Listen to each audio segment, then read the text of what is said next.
How to Buy a House, Part 7. Know what you're looking for. So up to this point, if you've watched the other videos, we've covered all the math, all the numbers, inspections, appraisals, down payment, all the stuff that you need to know, and we figured out a way how to make all that work. So now we can start talking about the fun stuff. What kind of house are you looking to buy? So before we go looking, I like to sit down with my buyers and let's make a list of the things, okay? What I call the must-haves, the wants or the would likes, and the deal breakers. And we'll get an idea of which one is which for certain things. Because here's the thing, I want us to be so dialed in with what you're looking for in your budget that you're not gonna need to go see 60 houses or 70 houses to find the right house for you. We're gonna look at the stuff in your price range that really aligns with what you're looking for. So my goal, I feel like, is I should be able to find you the right house in 16 houses or less, okay? Sometimes it's in the first 4, occasionally it's the first house, sometimes it's number 15, but I think if we have to go look at 30 or 40 houses, unless you're in a situation where you're just getting beat bad at offers, for whatever reason, that's a whole separate solution if that's happening. We should be able to find the house that you want to buy within the first 16. So what are those 3 things that we're talking about? We're deciding what kind of property that you want to buy, the must-haves, the wants, the deal breakers. So what might be a must-have for some people? It has to have this or we're not buying the house. And that might be a school zone. It has to be in a certain school zone or location. It might be, it has to have at least 3 bedrooms, at least 4 bedrooms. Might be number of bathrooms. We're not sharing a bathroom with our kids, so we need at least 2 full bathrooms, okay? It could be a certain amount of acreage, although I will tell you that half an acre mows a whole lot like 1 acre. So it might be square footage. You're already in a 1,200 square foot house. It's packed to the gills with all your stuff. Everybody's up on each other, so you know it's gonna have to be at least 2,000 square foot or maybe twice the size at 2,400 square feet. Whatever that is, that could be a must-have. Another must-have that's common for some people is they want a house built after a certain year.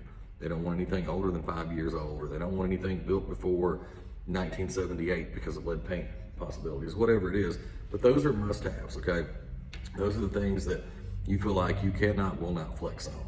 So the next category would be wants. What would you like to have in a house at that price point? Yeah, so typically that's things like a garage. We'd like to have a garage if we could find one. We'd like to have a fenced-in backyard. We would prefer to not have any carpet in the house. A lot of buyers still hating on carpet. We need 2 bedrooms on the bottom floor. We'd really like that. If you've got a young child, a lot of people don't like the idea of having the child upstairs while they're downstairs or vice versa. You might want to have an all brick home, okay? You might hate brick and say you want, that might be a deal breaker for you. Weird, but I've seen it. You might want a pool, okay? Those are your wants. The wants are an area where typically you're gonna have to be a little flexible, potentially, depending on your price and the location. And the last thing that I ask my buyers to sit down with me when we go over are all the deal breakers. What are the things that if you see it or it has it, we instantly walk, there's no need to look any further. Is that an HOA? Is that a fixer-upper? Is it a potentially leaky roof? Is it having a laundry room upstairs?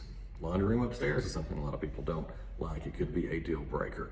House could be in a flood zone. So what are those deal breakers? So once we know what your must-haves are, what your wants are, and your deal breakers, now we can apply those categories along with your price point and start identifying what houses we need to go look at and your location too.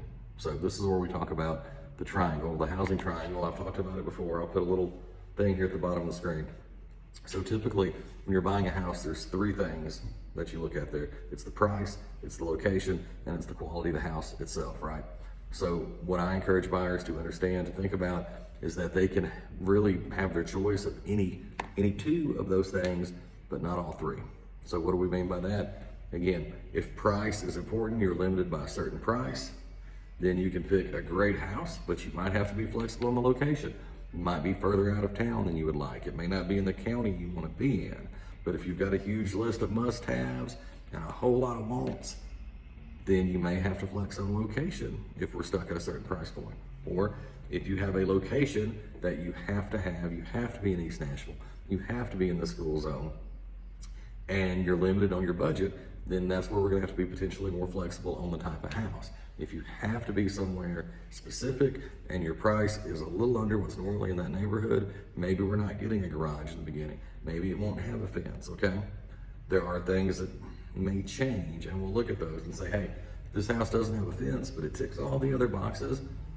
What's our solution to have a fence put in either right after closing or soon? What do we need to do? So one thing that I've learned is that a lot of times as we're looking at houses and people really get in them, you know, boots on the ground, as I like to call it, those deal breakers and those wants and those must-haves will slightly evolve.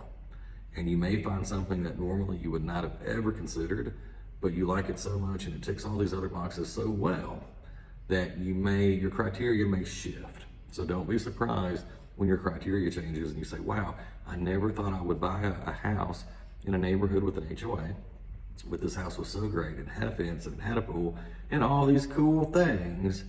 So we bought it anyway, and it turned out and it was awesome. So know that your needs will evolve, but they'll only evolve if you go out and actually look at different houses. For folks that sit back and wait and they say, we're only gonna see the things that fit this criteria. If it's got a deal breaker, we're not gonna look at it. If it doesn't have all our wants, we're not gonna look at it. Those are the people that typically don't buy anything because they're so focused on what they think they have to have that they never see a house that is slightly outside of that they realize is actually a great house for them. So I encourage you, when we're buying, let's go out and physically look at them, okay? We need to walk through them and see if that house will work for you. So kind of a long video here today at almost 9 minutes. I'm sorry that was so long, but this is the fun stuff. And once we get all the math out of the way, this is where I love to sit down with people and let's visualize what your next house looks like. Notice I didn't say your forever house. I didn't say your first house, your next house. Because here's the other thing to think about when you're buying a house. You're probably not buying your forever home, especially if you're a first-time home buyer or even a second-time home buyer. You're going to move somewhere in the next 3 to 10 years after you buy that house. And everybody that I've helped buy their second house that told me we're never moving, we're gonna live here forever, they all end up moving. Okay, I never thought I would move out of my first house. We lived there 11 years, which was a long time. I thought we will stay in this house until we die. 11 years, we had to move. It was too small. Had too many people, had too much stuff. So remember that too, that your first house isn't your forever house. It's only your next house. So you got questions, call me, message me. Jamison Durham, Keller Williams. Yes, you can buy, yes, you can sell. Yes, I can help. We can do this.